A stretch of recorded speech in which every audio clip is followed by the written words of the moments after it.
Hello guys, आज हम करते हैं अपना चैप्टर स्टार्ट। हम आज के थे कनेक्टिव टिश्यू पे। Connective tissue is the most abundant tissue.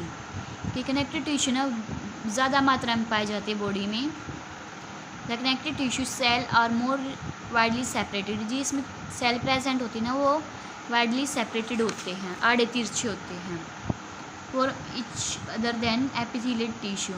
Epithelial tissue की इसमें बहुत कम होते हैं। And intracellular substance is present is considerably layer amount. There are usually fiber present in the matrix. इसमें जो फाइबर होती है ना वो मैट्रिक्स में फ्लूइड में प्रेजेंट रहती हैं। मैट्रिक्स को हम क्या कहते हैं? फ्लूइड में। Which may be semi solid jelly like consist of dense and raised. Most type of connective tissue have a good blood supply. कई कनेक्टिव टिश्यू में ना गुड ब्लड सप्लाई होती है, अच्छी। मेजर फंक्शन होता है कनेक्टिव टिश्यू में। Connective tissue के मेन फंक्शन है जैसे कि बाइंडिंग एंड स्ट्रक्चर। बाइंडिंग में पकड़ना, स्ट्रक्चर प्रोवाइड करता है, प्रोटेक्शन करता है, ट्रांसपोर्ट एक जगह से दूसरी जगह लेके जाता है, इंसुलेशन, हीट को स्टोर करता है कनेक्टिव टिश्यू। कनेक्टिव टिश्यू में कौन कौन से सेल प्रेजेंट होते हैं? वे होते हैं फाइब्रोब्लास्ट, फाइबर प्रेजेंट होता है,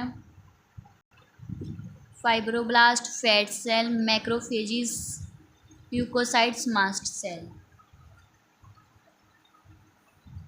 तो फाइब्रोब्लास्ट की हम बात करें जब, तो फाइब्रोब्लास्ट लार्ज सेल, बहुत बड़े बड़े सेल होते हैं विद इरेगुलर प्रोसेस। इसमें इरेगुलर प्रोसेस होती रहती हैं।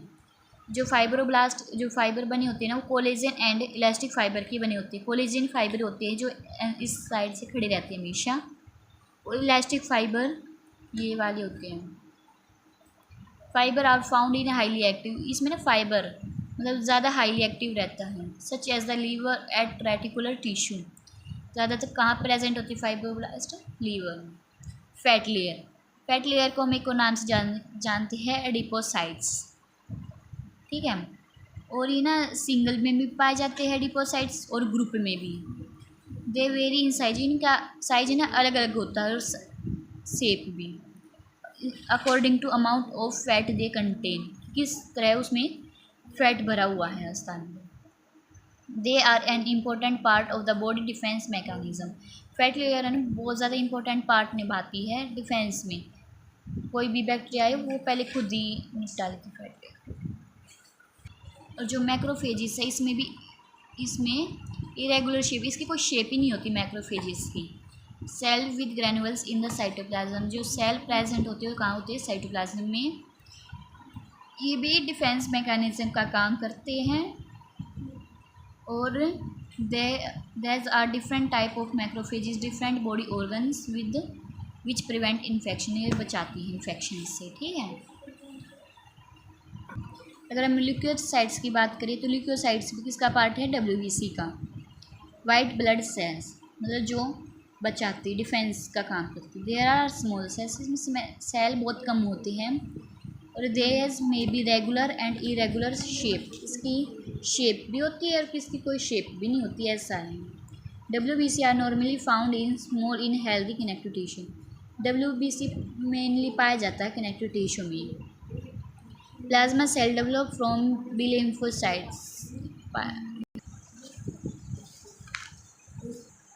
ल्यूकोसाइट्स के मेन फंक्शन है कि नहीं, ये भी एंटीबॉडी की तरह ही काम करते हैं, डिफेंस का मेन वर्क करते हैं। और लोकेशन कहाँ प्रेजेंट होता है? गैस्ट्रो इनिशियल ट्रैक में और मेमोरी ग्लैंड में। मास्ट सेल ये मेनली पाया जाता है लूज कनेक्टिव टिश्यू में। इस साइटोप्लाज्म में पैक रहता है ये, इसके बड़े बड़े कांट जो हिपारिन होते हैं और विटामिन कहते हैं जिसे हम। ये रे हमारी बुक्स में, ये हमारे नोट्स में देखो। फाइब्रोब्लास्ट ये रे लार्ज सेल बड़े बड़े सेल होते हैं और इरेगुलर प्रोसेस होती रहती है हमेशा। और ये बने होते हैं कोलेजन और इलास्टिक फाइबर। कोलेजन फाइबर होते हैं ये वाले और इलास्टिक फाइबर होते हैं ये, फिर एक साथ पैक रहते क्लोज, ठीक है। Fibre are found in highly active, fibre highly active रहते हैं हमेशा। जो फैट सेल है इसे हम एडिपोसाइट्स भी कहते हैं। और ये सिंगल में भी पाए जाते हैं और ग्रुप में भी। और मैक्रोफेजिस इरेगुलर शेप, इसकी कोई शेप ही नहीं होती, और डिफेंस का काम करते हैं। और जो हमारा ल्यूकोसाइड से WBC का ही पार्ट है और डिफेंस का ही मेन काम करते हैं। जो मास्ट सेल है they are found in loose connective tissue, पाए जाते हैं लूज कनेक्टिव टिश्यू में। और ये और कल हम करेंगे इसके पार्ट लूज कनेक्टिव टिश्यू और डेंस कनेक्टिव टिश्यू।